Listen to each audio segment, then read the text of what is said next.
نبی پاک علیہ السلام کی خصوصیت کیا ہے؟ روز قیامت آپ کو پتہ ہے نا، سب اپنی اپنی قبروں سے نکلیں گے. جب قیامت کا دن ہوگا قبروں سے لوگ نکلیں گے، مگر سب سے پہلے نبی پاک اپنے روضہ مبارک سے باہر تشریف لائیں گے. جیسے ہی نبی پاک باہر تشریف لائیں گے فوراً 70,000 فرشتے تعظیم اور احترام کے لیے حاضر ہو جائیں گے. پھر آپ علیہ السلام کی خدمت میں براق پیش کیا جائے گا، جنتی سواری پیش کی جائے گی. آپ اس پر سوار ہو کر محشر کی طرف تشریف لائیں گے. اللہ اللہ کیا شان ہوگی. خود نبی پاک فرماتے ہیں انا سید ولد آدم یوم القیامہ، یعنی قیامت کے دن تمام اولاد آدم کا سردار میں ہوں گا. ایک روایت میں فرمایا انا اولہم خروجن، قیامت کے دن سب سے پہلے میں ہی قبر انور سے باہر تشریف لاؤں گا. وانا قائدہم اذا وفدوا، جب سب بارگاہ الہی میں پیش ہو جائیں گے میں سب کا پیشوا، سب کا لیڈر ہوں گا. وانا خطیبہم اذا انصتوا، جب سب خاموش ہو جائیں گے کوئی بات نہیں کر سکے گا آقا فرماتے میں ان کا خطیب ہوں گا. وانا مستشفعہم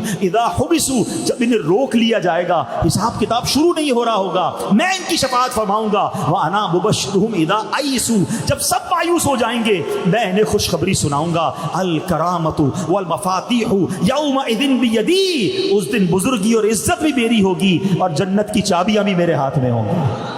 وَأَنَا أَكْرَمُ وَلَدِ آدَمَ عَلَىٰ رَبِّي، اور میرے رب کریم کی بارگاہ میں تمام اولاد آدم سے بڑھ کر عزت بھی میری ہی ہوگی. اور فرمایا اس روز 1000 خادم میرے ارد گرد ہوں گے، یوں لگے گا گویا بکھرے ہوئے سفید چمکدار موتی ہیں. حدیث پاک پر فرمایا بِيَدِي لِوَاءُ الْحَمْدِ، قیامت کے دن حمد کا پرچم میرے ہاتھ میں ہوگا. تحت آدم فمن دونہ، حضرت آدم علیہ السلام اور ان کی اولاد ساری مخلوق جو ہے میرے پرچم کے نیچے ہوگی. اللہ اکبر. وہ قیامت کا ہولناک دن جب یہ زمین تانبے کی زمین سے بدل دی جائے گی، جہنم قریب کر دی جائے گی، سورج 10 سالوں میں جتنی گرمی برساتا ہے اتنی گرمی اس میں جمع کر دی جائے گی اور سروں کے بالکل قریب کر دیا جائے گا. رب قہار بھی غضب فرمائے گا، لوگ پسینے میں بھیگ رہے ہوں گے.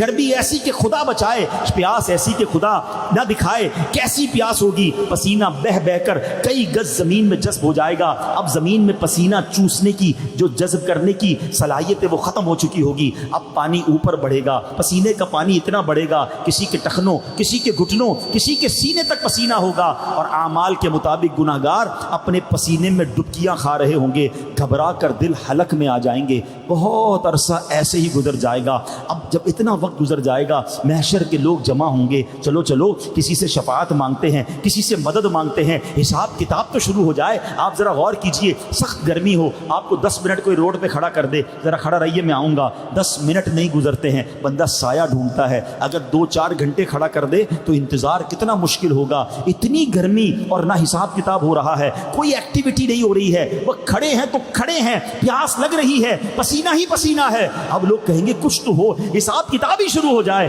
کہاں کس کے پاس چلے؟ اہل محشر مشورہ کریں گے کہ چلو حضرت آدم علیہ السلام کے پاس چلتے ہیں، آپ کو رب نے سب سے پہلا انسان بنایا. سب وہاں جائیں گے، کہیں گے یا ابل بشر، آپ ہمارے والد ہیں، آپ ہماری شفاعت فرمائیے. حضرت آدم کیا کہیں گے؟ نفسی نفسی اذهبوا الی غیری، کسی اور کے پاس جاؤ، آج رب نے ایسا غضب فرمایا ہے پہلے کبھی نہیں فرمایا، میں تمہاری کوئی مدد نہیں کر سکتا. اب یہ محشر جو ہے ڈھونڈتے ڈھونڈتے حضرت نوح علیہ السلام کے پاس جائیں گے اور کہیں گے حضور آپ ہماری مدد فرمائیں. کہیں گے اذهبوا الی غیری، کسی اور کے پاس جاؤ، میں آج تمہاری شفاعت نہیں کر سکتا. حضرت ابراہیم خلیل اللہ کے پاس جائیں گے، وہاں سے بھی یہی جواب ملے گا. حضرت موسیٰ کے پاس جائیں گے، وہاں سے بھی یہی جواب ملے گا. آخر میں حضرت عیسیٰ کے پاس جائیں گے، جواب تو وہاں سے یہی ملے گا. تو حضرت عیسیٰ علیہ السلام سے کہیں گے ہمیں بتائیے تو صحیح، ہم جائیں کس کے پاس، کوئی تو راستہ بتائیں، کس کے پاس جائیں. حضرت عیسیٰ علیہ السلام گائیڈ کریں گے، ایسا کرو جناب رسول اللہ کے پاس جاؤ، خاتم النبیین کے پاس جاؤ، رحمت للعالمین کے پاس جاؤ صلی اللہ تعالی علیہ وسلم، وہی تمہاری مدد فرمائیں گے. اب یہ محشر والے ٹھوکرے کھاتے کھاتے انبیاء کے پاس گھومتے گھومتے ہمارے آقا و مولا مدینے والے مصطفیٰ اللہ پاک کے آخری نبی صلی اللہ تعالی علیہ وسلم کی بارگاہ میں آئیں گے. جب وہاں پہنچیں گے تو وہاں سے یہ نہ کہا جائے گا اذهبوا الی غیری، کسی اور کے پاس جاؤ. سنو میرے آقا وہاں کیا فرمائیں گے؟ انا لہا انا صاحبکم، اے میرے امتیوں آ جاؤ، آج میں اسی دن کے لیے ہوں، میں تمہاری شفاعت فرماؤں گا. اللہ اکبر. پھر میرے آقا ہم پر کتنی مہربانی فرمائیں گے، اللہ کی بارگاہ میں سجدہ فرمائیں گے. کیسا تاریخی سجدہ ہوگا، طویل سجدہ ہوگا. آئے ہائے، اللہ کو اپنے حبیب سے پیار کیسا ہے. سجدے میں ہم جائیں تو کوئی اٹھاتا تو نہیں ہے نا.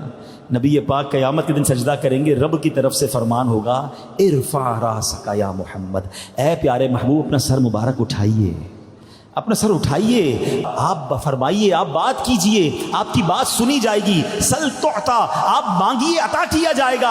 اشفع تشفع، آپ شفاعت کیجئے، آپ کی شفاعت قبول کی جائے گی. اب ذرا غور کیجئے یہ کیسا مقام محمود ہوگا کہ پورے محشر کی نظریں نبی پاک کی طرف ہوں گی اور اللہ کے حبیب رب سے کلام کر رہے ہوں گے، شفاعت کا راستہ کھلوا رہے ہوں گے، آپ کی سنی جا رہی ہوگی. یہ کیسا مقام محمود ہے. اللہ اکبر، یہ ہے میرے آقا کی شان.